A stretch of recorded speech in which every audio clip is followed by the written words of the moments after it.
Hey, my name is John Edlin. I am the owner of Edlin Tornado Shelters. I'm a tornado survivor back from the Nashville tornado in 2020, and my kids are tornado survivors as well. At the time, they were 5 and 7, and we didn't know that there was a chance of a tornado, so we all went to bed not really thinking much of it. And my alarm on my phone went off. It said tornado warning, seek shelter immediately around 1 a.m. And so when my wife and I got the kids and put them into the hallway, the innermost part of the house, away from windows, we didn't have a basement, so this was the best place for us to go. The kids didn't really even wake up that much. When we talked to them about what it was like to be in the tornado, they kind of are like, well, we were kind of still asleep, which is, crazy because when the tornado hit, it literally went right over us. As an EF3 tornado went right over us and was literally sucking us back and forth in between the doors in our hallway. And it was the loudest sound I've ever heard in my life. My ears were popping, wind and insulation and glass and everything. The wind was pushing underneath the doors of the hallway, and just crazy, right? But nobody was hurt, which was great.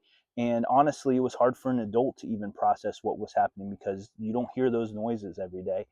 And it wasn't like we said, here comes the tornado or something specific like that, right? It just kind of happened, and the kids knew they were safe because my 5-year-old son was sitting on my wife's lap, and my 7-year-old daughter was laying down, and I was holding her down so that she wouldn't get sucked out by the tornado.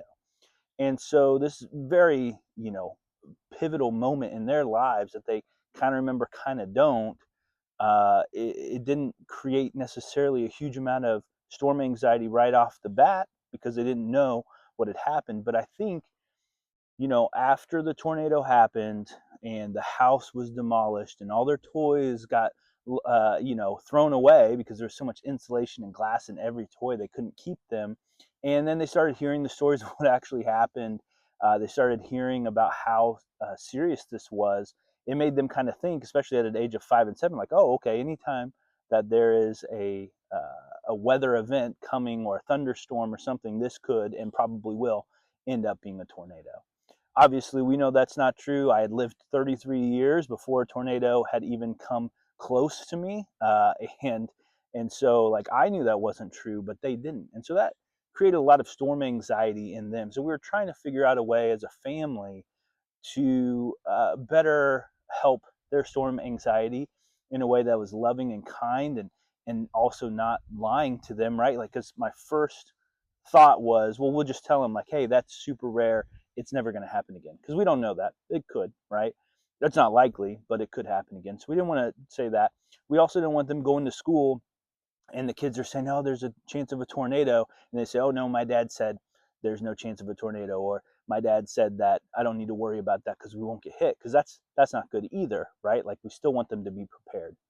And so what we found was that educating them was the best step. And so you may have kids right now who have a little bit of storm anxiety, and you're trying to figure out the best way to help them out. And so what we did was we created the old man story.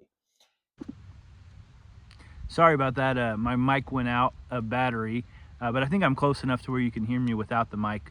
I was getting ready to tell you about the old man story, which is honestly the whole reason for this video. So let's dig into the old man story. The old man story is that there's an old man who's baking a cake, and he needs all the ingredients to make the cake correctly. He needs the oven to be preheated and at the right temperature in order to make this cake as well. And sometimes he gets confused at where the oven even is, and gets lost on the way to the oven. And how I put this together was that, a tornado is a lot like baking a cake. You have to have all the ingredients and everything has to be perfect. And so I would help my kids by creating this timeline of the old man baking a cake. And so when they would ask, is there a chance of a tornado? Instead of saying there's 20% chance, I would say there is a chance. The old man is trying to get all the ingredients together right now. So the chance might be at 6 o'clock in the afternoon or in the evening. And so right now it's noon, and right now it looks like he could get all the ingredients together. So then at 3 o'clock they might ask, did you get all the ingredients? And I might say, yeah, all the ingredients are there, but remember, he's got to make it to the oven, and I'm not sure the oven, if he's going to find the oven today. So when we get closer, and it's like 4:35, and I'm watching the weather and seeing, if the cap has opened up so that the storms can get large like they need to in order to create a tornado, seeing if the wind shear is still there, all the ingredients that you need in a tornado, are they there? And so they would ask, how's it going? Where's the old man now? And I said, well, yeah, he's getting pretty close to the oven, and I think it would be good for us to go. We have a basement now. We live in a different house, and so I said, I think it would be a good idea to go to the basement and just be safe, just in case, the oven is over our house. And reminding them that it's very rare for the oven to be over our house, right? It could be 10 miles down the block, or it could be in the next city. But this would be the time to take precaution, because all the ingredients are there. The old man is getting ready to go to the oven. Still not a likely chance that we would be hit by the tornado, that the cake would actually happen right over our house. But in case it does, let's go ahead and take protection, seek protection at that point. And I think that just helps them know that there's a plan, that there's a timeline, there's understanding, there's education about tornadoes, and in a way that they can understand. So that has been super helpful for us when it comes to storm anxiety, and I hope that would be helpful for you. It does take from the parent a little bit of understanding about how tornadoes form and those types of things, but a lot of times you can just check your local weather and just kind of see where they're at. And if they're saying, yeah, this line of storms is going to come through at this time, you can say, all the ingredients are there, and we need to be ready for the old man to put those ingredients into the oven around 6 o'clock. And then they know where to go and how to stay safe. And having a go bag, which I talk about in a different video, which I'll put a link below, but also pop it up here on the screen as well if you're watching on YouTube.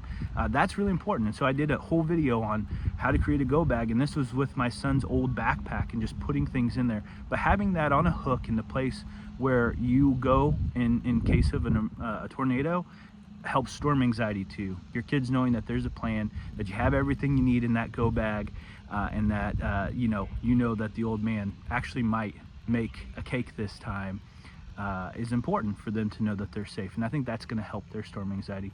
It helped our kids. I hope it helps yours.